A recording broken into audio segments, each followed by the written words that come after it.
हमारे channel Swaraj times को subscribe करें और वीडियो सबसे पहले देखने के लिए बेल आइकन को दबाएं। पिछले कई वर्षों से हर मुद्दे पर फ्रंट फुट पर खेलने वाली बीजेपी की सरकार इन दिनों बैक फुट पर है। वजह यह है कि देश का नौजवान और किसान सरकार की नीतियों से नाराज हैं। सरकार की चिंता को इस बात से स्पष्ट समझा जा सकता है कि प्रधानमंत्री नरेंद्र मोदी को कृषि बिल पर सामने आकर विपक्ष पर हमलावर होना पड़ा।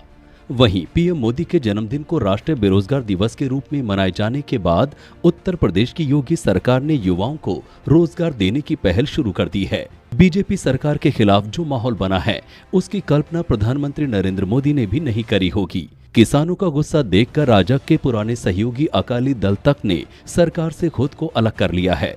सोचने वाली बात है कि आखिर कुछ ही दिनों में ऐसा क्या हुआ कि बीजेपी के सहयोगी भी उसके साथ खड़े नजर नहीं आ रहे, जिन पीएम मोदी की एक पुकार पर कोरोना जैसी महामारी के खिलाफ देश की जनता बिना साधन संसाधन जंग लड़ने के लिए तालियां और थालियां बजाने लगती है। अब उन्हीं की अपील पर नौजवान और किसान भरोसा क्यों नहीं कर रहे?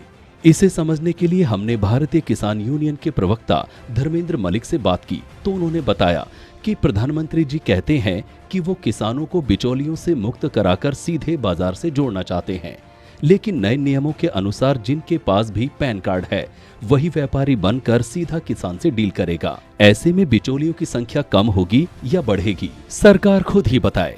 उन्होंने आगे कहा कि सरकार वन नेशन वन मार्केट की बात कर रही है, जबकि हम चाहते हैं कि वन नेशन वन रेट की बात हो। धर्मेंद्र मलिक ने मांग की कि सरकार अगर सच में किसानों का भला करना चाहती है तो बस एक बात अपने बिल में लिख दे कि पूरे देश में कहीं भी न्यूनतम समर्थन मूल्य से कम पर खरीद नहीं होगी। उन्होंने कहा कि अगर सरकार ऐसा नहीं करती है तो निश्चित ही उनके मन में चोर है। वहीं जब हमने वरिष्ठ पत्रकार केपी सिंह से देश के मौजूदा हालातों पर चर्चा की तो उन्होंने कहा कि किसान और नौजवान ही नहीं बल्कि देश की जनता का भरोसा सरकार पर कम हुआ है।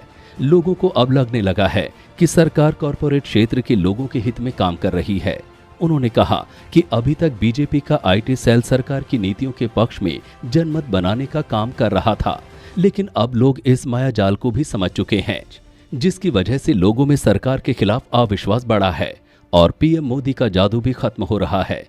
केपी सिंह ने आगे कहा कि लोगों के आक्रोश से सरकार घबराई हुई है और चिंतित भी है, लेकिन उन्होंने ये भी बताया कि आगे आने वाले चुनाव में किसी और दल की सरकार बनने की संभावना अभी भी कम है।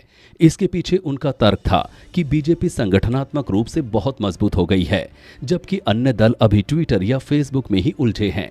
उन्होंने कहा कि भविष्य के चुनावों में बीजेपी का वोट परसेंटेज कम होगा और उसकी सीटों की संख्या भी कम हो सकती है। अगर आपको ये वीडियो अच्छी लगी तो इस वीडियो को लाइक कीजिए, शेयर कीजिए और हमारे चैनल स्वराज टाइम्स को सब्सक्राइब करना ना भूलें।